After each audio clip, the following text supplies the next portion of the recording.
This says USB-C rechargeable there, USB-C cable, and air freshener, 50cc graduated cylinder, Rubbit Foam 2.0 soap, an extra O-ring, 6 of their microfiber towels.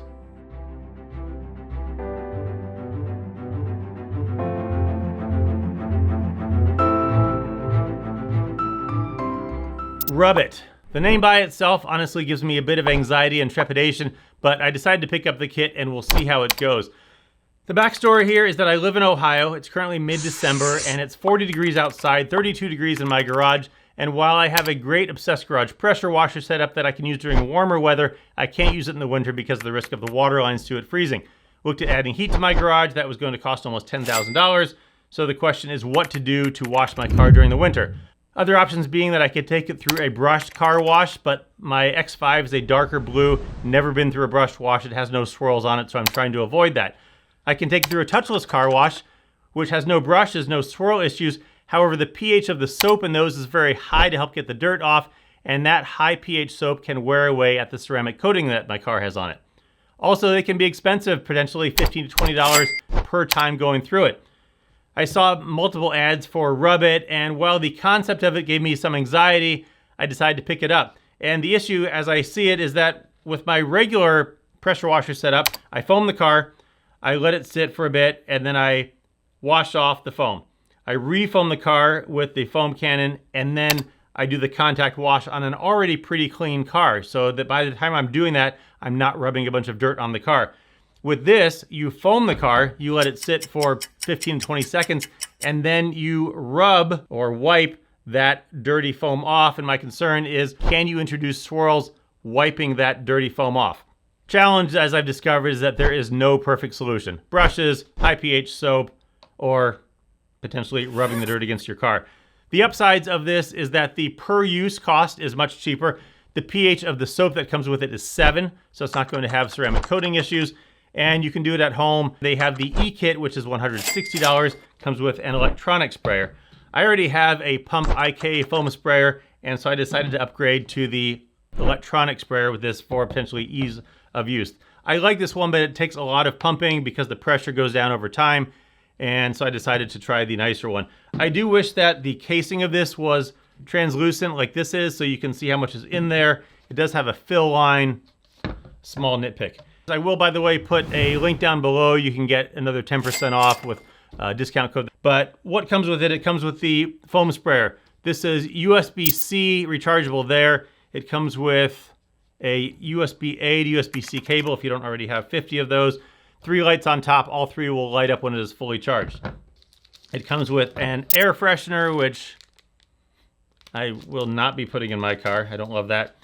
It comes with a 50cc graduated cylinder because the way this works is you take 50 cc's of the Rubbit Foam 2.0 soap, you put it in here, and then you add 70 ounces or 2 liters to that, shake it up, and then you wash the car. Also comes with 2 instructional pamphlets, an extra O-ring, an extra nozzle, and 6 of their microfiber towels. All right, let's fill this up. Open the top.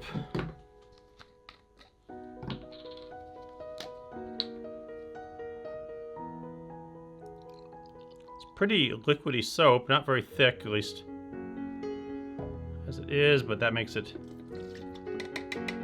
pour out nice and easily. And then we'll add the water. Can you see a level on here? You can.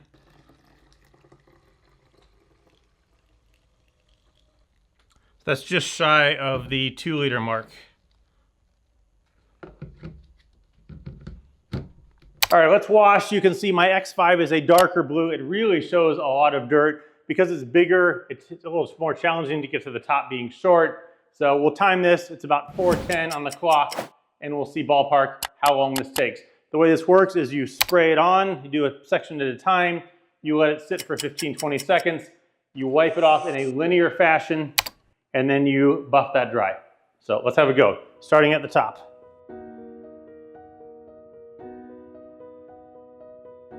I will say I definitely like the electric sprayer, much easier than the pumps. So we'll give this some time.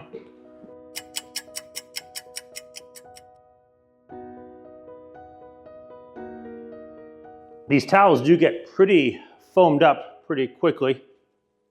Keep changing the side, refolding it.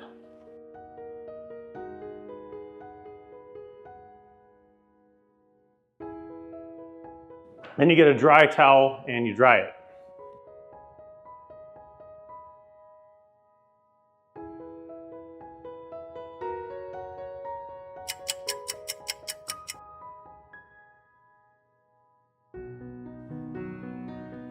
Then as you move on, you can take the towel that you were drying with and start to use that as your wiping towel, and then just move through from there.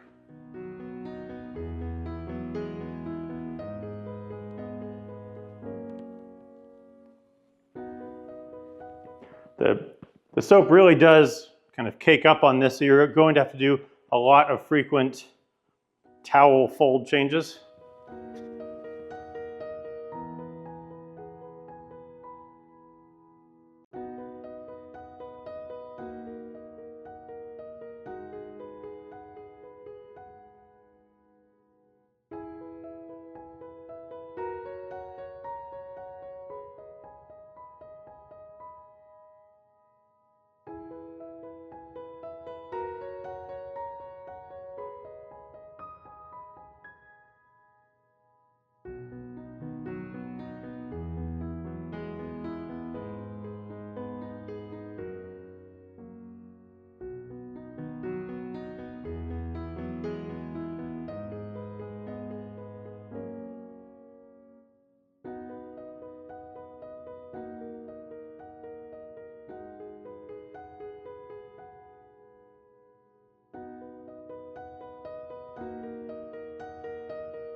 All right, now that I'm done, let me give you some thoughts.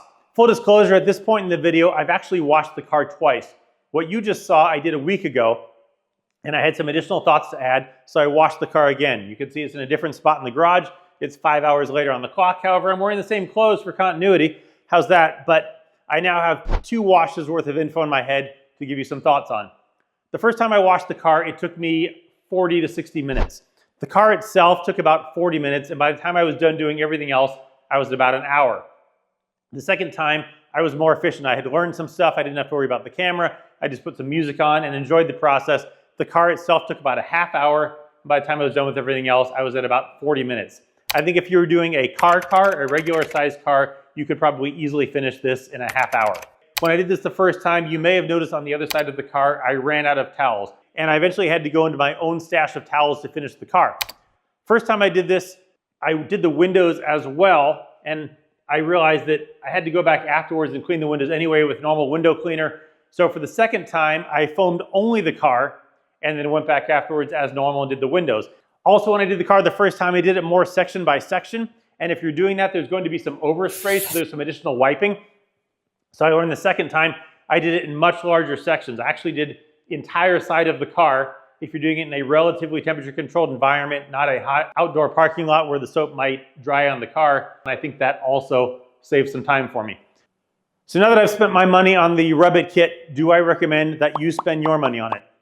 Is Rubbit a perfect wash solution? No, it is not. However, if you don't have what I consider to be the perfect as you can be wash solution, like a pressure washer setup, all of the other possibilities have compromises. And I think you have to weigh the pros and cons of those different options and figure out what's going to work best for you. But I think Rubbit can work very well in several situations. If you live in an apartment and you have to park in a parking lot or a parking garage where you don't have access to a hose, this can work really well for you because you don't effectively need any water. You just need the water that's in the spray bottle. If you have a hose, but it's wintertime and you're afraid about your pipes freezing, you have to turn your water off, and you considered putting heat in your garage, but that was going to cost you $10,000, this can work very well for you. If you don't want to take your car through a brushed car wash because you don't want to have these swirls that will for sure be installed by that onto your car, this can work really well for you. I had the concerns with the swirls of this, but I was careful when I foamed it. That initial wipe, I went in linear wipes relatively lightly to wipe that dirt off, and then later when I went back to dry it, I was a little bit more forceful, still going in a kind of linear pattern, and after 2 washes now, I don't see any swirls that have been added. If you don't want to take your car through a touchless wash because of the high pH of the soap possibly eating away at your ceramic coating, this can work really well for you. Also, you don't want to spend the money on a touchless or a brushed car wash that can be over $20 per wash. This can work really well for you because you buy the bottle of soap, which is about $24, at least after you buy the kit. And I calculated that I will get about 24 washes out of that bottle. So the per wash cost is about $1. So again, if you don't have the perfect wash set up, consider the different options. There are many things that this can work well for you. For me, Rubbit is going to work really well for me for the winter, and I will continue to use this for the rest of the winter. If you fit one of those situations I just mentioned, check out Rubbit as well. I'll put a coupon code down below. You can get 10% off, and this may be a great solution for you. Appreciate you watching this video. Stick around and check out some of my other videos, like the review of my X5, the review of my M8, which sits here, the review of my Obsessed Garage pressure washer setup, or my Prime Lights garage lights, which are super bright and I love. Check out all those. Appreciate you watching, and I will catch you in the next video.